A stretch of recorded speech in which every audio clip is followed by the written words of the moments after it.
Le cri de la terre.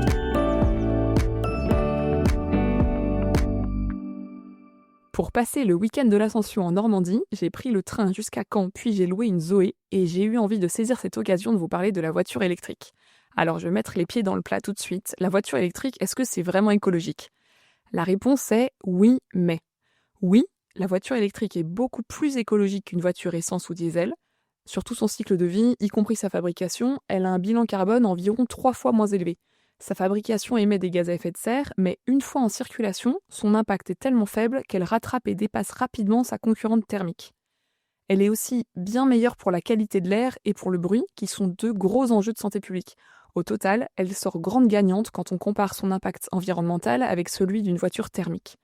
Mais on ne peut pas dire que la voiture électrique soit à 100% écologique, elle a quand même un impact sur l'environnement, même s'il est nettement plus faible que celui d'une voiture classique.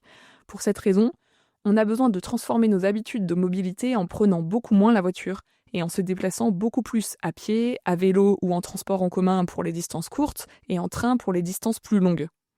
Et en parallèle, il faut que l'on arrive à passer massivement à la voiture électrique pour les usages résiduels de la voiture. On a besoin aussi de produire et d'acheter des voitures électriques qui soient petites et légères, avec une batterie de taille raisonnable, parce que plus la batterie est conséquente, plus l'impact environnemental de sa fabrication est important. On a donc besoin de petites citadines sobres et surtout pas d'un gros SUV électrique ou d'une Tesla. Enfin, on a besoin de mutualiser beaucoup plus les voitures grâce à l'autopartage et à la location, parce que la voiture électrique est d'autant plus vertueuse qu'elle roule beaucoup.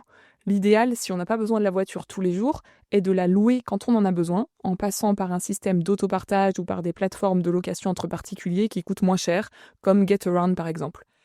Il reste la crainte éventuelle que ça ne soit pas pratique, et c'est là que je voulais vous partager mon expérience normande.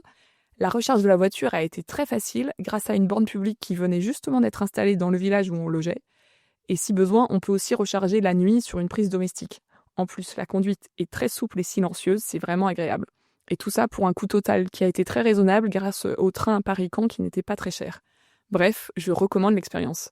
J'aurais beaucoup de précisions à ajouter, mais je dois vous laisser. Pour en savoir plus, vous trouverez sur notre site jésuite.com une fiche éco-jésuite intitulée La voiture électrique, avec de nombreuses pistes de lecture pour aller plus loin.